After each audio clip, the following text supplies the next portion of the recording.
صاحب الزمان الأمان الأمان وإن شمسك عن سماء. فرش ادا جس پر آپ اور ہم بیٹھ جاتے ہیں، بہت بحث ہے اس کے اندر. آپ بتائیے جناب موسیٰ کوہ طور پہ کیوں جاتے تھے؟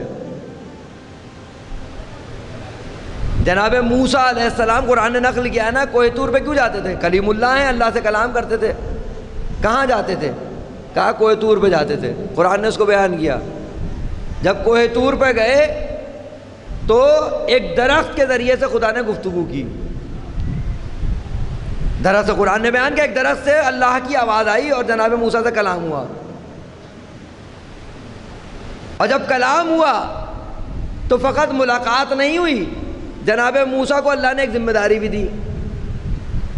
وہ کیا؟ قرآن نے کہا فاقم الصلاۃ لذکری، جاؤ موسیٰ جا کے ہماری یاد میں اقامہ نماز کرو. ٹھیک ہے. اب ہم موسیٰ تو ہیں نہیں کہ کوہ طور مل جائے ہمیں، نہ وہ درخت ملے گا جس سے اللہ بات کرے گا، کہ موسیٰ نہیں ہیں ہم. لیکن جناب زہرا کے صدقے میں فرشدہ تو ملا ہوا ہے. فرشدہ معلوم ہے کیا ہے؟ عاشقی کی زبان میں فرش عطا کوہ طور امام حسین ہے. یہاں امام حسین سے ملاقات ہوتی ہے، یہاں امام حسین سے گفتگو ہوتی ہے جو چاہے.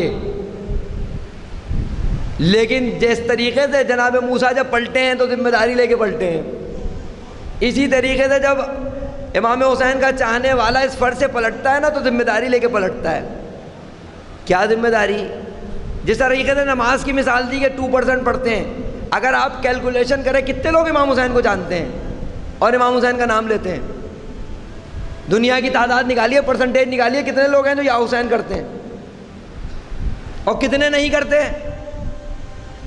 اور جو نہیں کرتے ان کو کروانا کس کی ذمہ داری ہے؟ جو نہیں کرتے یا حسین جو نہیں کرتے محروم ہے نا بڑی نعمت سے کائنات کی، تو کس کی ذمہ داری ہے؟ کہا یہ فرش اعضا جو کوہ طور ہے نا اس پہ پلٹتے ہیں. امام حسین یہی کہہ کے کہتے جاؤ بقیہ کو لے کے آؤ،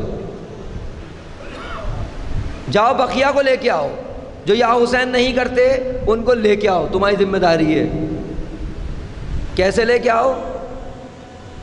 کہا ایک کبوتر باز بچہ جسے کبوتر بازی آتی ہے، اس مثال کو فقط مثال کی حد تک سمجھیے. کہا کبوتر باز بچہ جس کو کبوتر بازی آتی ہے، اس نے دیکھا اس کے بعد اپنے بہت سے کبوتر جمع ہیں، ایک کبوتر جو غیر کبوتر ہے وہ دیوار پہ بیٹھا ہے. اب آپ بتائیے یہ کبوتر بڑھائے گا نہیں بڑھائے گا اپنے؟ یہ چاہتا ہے وہ غیر کبوتر اس کے کبوتروں میں شامل ہو جائے. کیسے؟ کہا ایک کنکر اٹھائے مارے اس کبوتر کو جو غیر کبوتر ہے. کہا ایک کنکر مارے غیر کبوتر کا کبوتروں میں شامل ہو جائے گا، ہوگا کبھی؟ کہا نہیں، بڑے پیار سے محبت سے اس کو اپنے کبوتروں میں شامل کرے گا. اب اگر ہماری ادائے امام حسین میں کوئی دور ہے تو پتھر مارنے سے نہیں آئے گا، پیار محبت کرنے سے آئے گا. اور ہر آدمی کے آفس میں 4-5 ایسے مل جائیں گے کبوتر. جو آفس جاتے ہیں لوگ، جو اسکول جاتے ہیں لوگ، جو کالج جاتے ہیں لوگ، ہر ایک کو مل جائیں گے ایسے پاکیزہ لوگ. آپ یقین جانیے وہ جو نہیں مانتے نا، کوئی ایسا بہت بڑا مسئلہ نہیں ہے. مثلا مثال کے طور پر ایک دوست نے ہمیں آگے کہا کہ ایک انتہائی شدید دشمن اہل بیت ان کے آفس کا کلیگ ہے. انہوں نے کہا ہے تو بہت شدید دشمن اہل بیت، لیکن یار کیا بات، آپ سمجھ نہیں سکتے مولانا، آپ تصور نہیں کر سکتے کہ وہ اخلاقاً کتنا بہترین ہے. اللہ اکبر. یعنی شدید دشمن اہل بیت کے اخلاق سے متاثر ہو گیا علی کا ماننے والا، جبکہ بات برعکس ہونی چاہیے تھی. بات برعکس ہونی چاہیے تھی، نہیں ہونی چاہیے تھی. ہماری ذمہ داری ہے کس چیز کو کہ جو اب تک ادا خانے میں نہیں آ سکا ہے اسے لے کے آئے. اور ذمہ داری بھی یہی ہے، ایک دفعہ فقط اگر ہم نے اس کو لا کے فرش اعضا پہ بٹھا دیا تو جیسے یہ کوہ طور ہے نا، ایسے یہاں اس ادا خانے میں دوا نہیں ملتی مستقیماً شفا ملتی ہے. پھر کس کا کام ہے یہاں تک لانے کے بعد؟ کس کا کام ہے؟ آپ فرش تک لے آئے، بقیہ کس کا کام ہے؟ پھر امام حسین کا کام ہے. آپ نے فقط اس غیر کا ہاتھ امام حسین کے ہاتھ میں دینا ہے.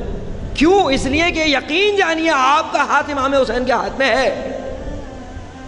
اگر آپ عزا خانے میں ہیں تو یقیناً آپ کا ہاتھ امام حسین کے ہاتھ میں ہے. خدا را اس کو چھڑائیے نہیں، بس فقط خدا را اس کو چھڑائیے نہیں. ایسا نہ ہو کہ آپ ہاتھ چھڑا رہے ہو امام حسین سے، خدا نخواستہ.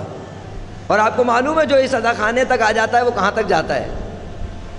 یقین جانیے اس عزا خانے میں جو آ جاتا ہے نا وہ یقیناً کربلا جاتا ہے.